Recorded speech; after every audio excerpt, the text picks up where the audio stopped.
only. Then before tip number 2, which was buzzing today around the NBA. Finding new ways to trim a beard.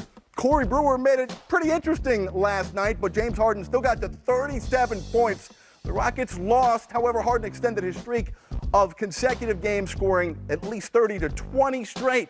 Only Wilt Chamberlain has done that in the NBA's history. Now, over the last 4 games, the Beard has scored a total of 200 points, and every single one of those 200 points have come unassisted.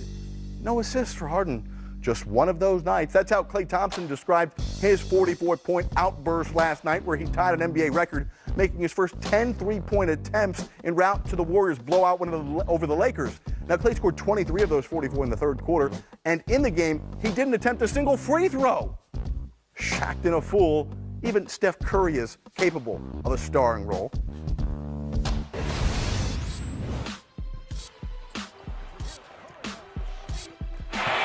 And look out, Curry slipped. And now shoots for 3. Yeah, you see like a kid walk into a candy store and the whole half court empty. I was gonna try something real nice that I haven't tried before. Lord wouldn't let me do it.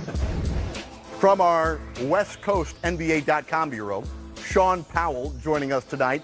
More memorable, Sean, Steph Curry starring role in Shacked in a Fool, or Klay's 44 hitting his first 10 threes? Well, Klay's record may not last until next month because he could beat it. Steph could beat it.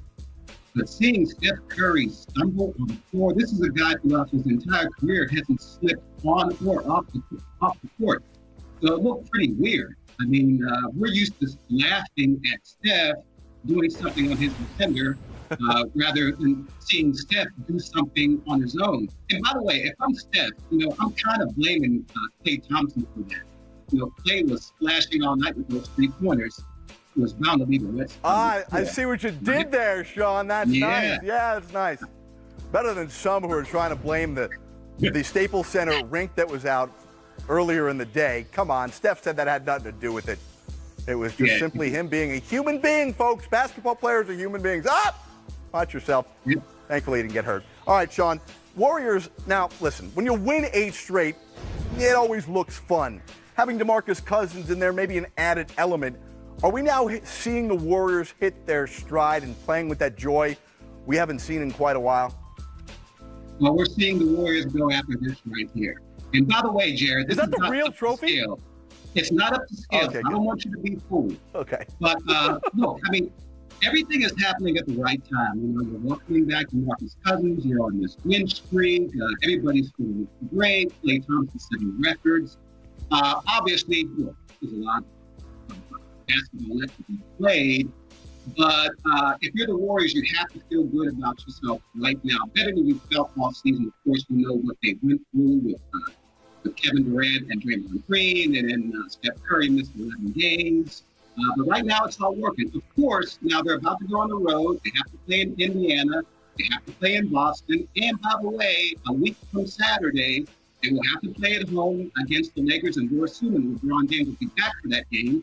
And we know what happened to them on Christmas Day at that very spot. If they run the table there, you got to like it. I'm just mystified by the fact that you got props. I didn't realize our budget extended to buying you toys to play with while you're on the program, Sean.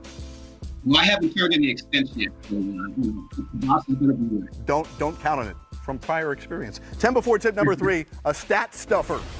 Hey, the Lakers losing last night to the Warriors. LA now 5-9 without LeBron James in the lineup, and no word on when LeBron's going to return. Luke Walton says probably not going to be Thursday against Minnesota on TNT because Luke hasn't seen LeBron in any contact play just yet. But take a look at this schedule. After these 3 home games, technically they're still at home against the Clippers, but the schedule heading into All-Star break: Warriors, Pacers, Celtics, Sixers, and then you finish up this brutal stretch against an Atlanta team that's scrappy and plays tough. Listen, how much longer can this Laker team afford right now in the 9th spot in the West to be without LeBron James before you seriously have to say Lakers are in danger of making the playoffs or missing the playoffs? Well, I don't think we'll get to that point. Of course, muscle pulls are tricky. Hamstrings, groin, and particularly when you're talking about players in their 30s. We know LeBron James has been indestructible up to this point, but he's human after all. But I think he'll be back for those games. If I'm probably the happiest people are those who are holding tickets for those road games, because there's been some nervous times with LeBron and this injury. They feel that they're going to see LeBron on the court. But yeah, you're right. I mean, when you look at where the Lakers are in the Western Conference standings, and there's some very good teams that they're behind. Someone's not going to make it. My money is on LeBron and the Lakers. I think that when he comes back, everything will be well again. We've seen this with LeBron with new teams before in the past. Of course, he's never been hurt, but I think he'll come back with a message to send, and I think the Lakers will be fine. But when that happens, who knows? All right, another story that's been buzzing around is the status of one Carmelo Anthony after being dealt, although it's kind of been in a holding pattern, the trade to Chicago from Houston. Carmelo Anthony ultimately will be waived, we think, by the Bulls unless he is traded, but he certainly won't play for Chicago at any point. Is it just inevitable that at some point this season, Carmelo Anthony is going to be a member of the Lakers? Yeah, I kind of think so. I think the Lakers will probably open up the spot and bring in. Of course, he has a great relationship with LeBron James, but I can't see him playing a significant role with this team. Probably like Tyson Chandler, he's going to get a few minutes here and there. But by and large, he's going to be on the bench. And if you're Carmelo Anthony, you have to ask yourself this question. Is this how you want to end your career? The guy's going to go to the Hall of Fame. He's a great guy. But if you're sitting on the end of the bench and you're one of the aging players, I mean, that's sort of like being the old man in the club. I mean, does he really want that? Is that the way he wants to go out? I just can't see him at this point playing significant minutes. All right, well, we lost Sean Powell there for a moment. We'll get him back. We'll come back after a short timeout, get you up to speed on what's going on north of the border with Kawhi Leonard. Why is he out tonight and tomorrow night, missing a third and fourth straight game? He's healthy. Josh Lewenberg joins us live from Toronto to explain load management.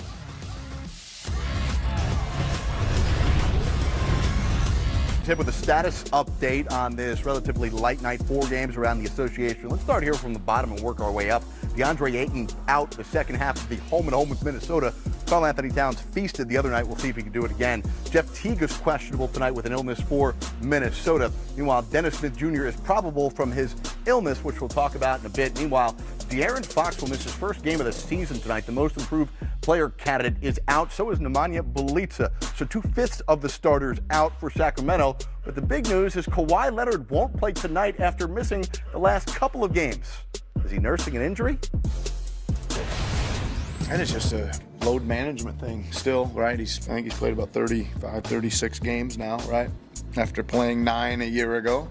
And it was just a chance to get him some extended rest. But we are definitely sitting him out this back-to-back, and he's definitely going to play Friday in Houston. Is there any additional injury that's being monitored, or is it just the load? Just the load. Okay. All right, let's take you around the NBA. Go to Toronto, where the Raptors are hosting the Kings tonight, and Josh Lewenberg covers the Raptors for TSN Sports. Josh, this is a bit head-scratching here with Kawhi. It appears kind of not playing his way ultimately out of the MVP conversation with missing all these games. Is this shocking to you that he's not playing tonight and tomorrow night against the Pacers? It's surprising. I think probably more surprising than this back-to-back is that he sat out on Saturday against Memphis. That was the only game in 4 days. I mean, listen, this is unusual for a fully healthy player, allegedly, for a healthy 27-year-old player to miss 4 straight games for rest. But let's face it, just about everything about Kawhi's season last year in San Antonio and even this season in Toronto has been unusual. This is a unique situation for Kawhi and the Raptors this year, and the Raptors are managing it that way.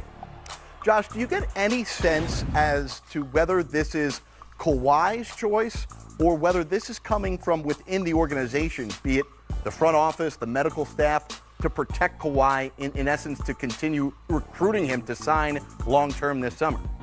It really seems like a little bit of both, and it's definitely, at least in part, Kawhi's decision. And I only say that because Kyle Lowry was supposed to sit out last week.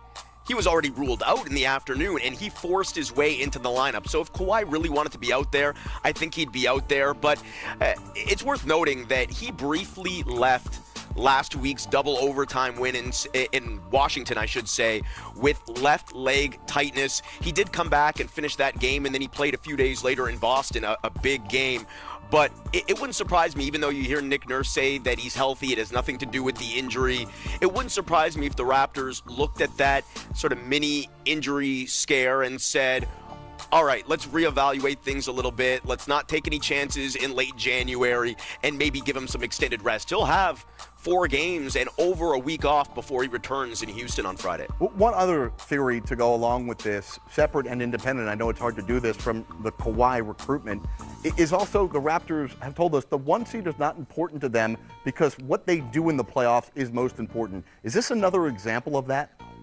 There are 2 goals that the Raptors are locked in right now over the next 6 months, and pretty much only 2 goals that they are locked in on, and that's making it to the finals and competing for a championship, and then convincing Kawhi to stay. So I do think these rest nights have something to do with both of those things. I mean, obviously, by minimizing the risk here and hopefully for their sake, maximizing the chances of him being 100% in the playoffs, that increases their chances of competing for a championship. But also in terms of keeping him, Bobby Webster talked about this the other day, of course, the Raptors GM. He said that when they first sat down with Kawhi, they asked him, what's important to you?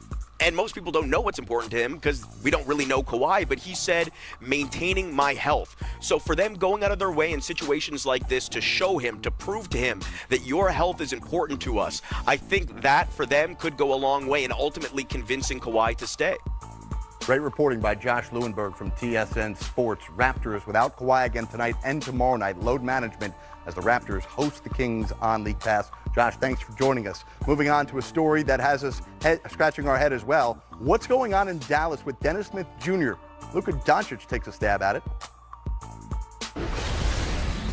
He's a great player, so I told you, I miss him in the court, the way he plays, his defense, his attack. I know, we miss him for sure.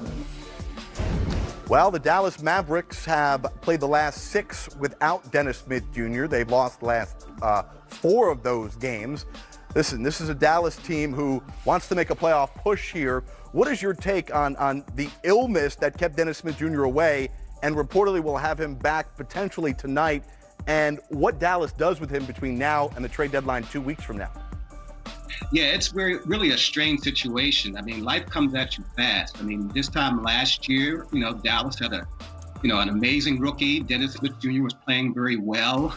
And of course, now they have another amazing rookie, but he's on another level and he's controlling the ball. That's what Dennis Smith Jr. did last year. So I think it's sort of like a conflict between the 2 players. Not personally, they like each other, but their styles are clashing. And I think Dennis Smith Jr.'s people are probably wondering whether or not he would be better suited on another team, in another situation. Maybe that'll help him next year, because you also have to understand after next year, he'll be contract extension eligible. So, don't discount the money in this either.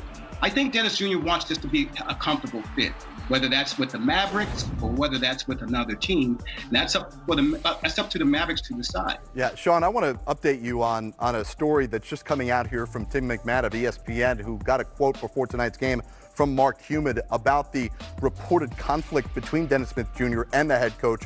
Mark Cuban says, quote, he just wants his guys to come back and go to work. Look, if you just watch a game, it's rare when there's a game when a player's not mad at someone on the coaching staff.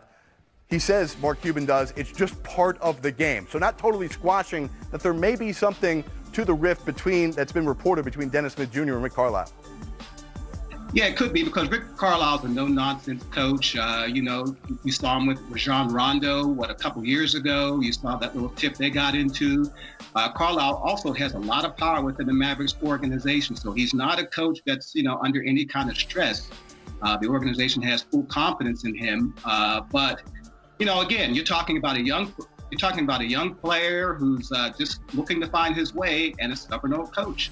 All right, Sean Powell joining us from the NBA.com West Coast Bureau tonight. We'll see 2 weeks from Thursday, the NBA trade deadline. Appreciate you joining us here, Sean. Check his work out on NBA.com. We're getting you ready for players only. Lillard and the Blazers looking for a 4th straight win. They've won 7 of 9 coming in We'll wrap things up strong by giving you a little say what and taking you courtside next.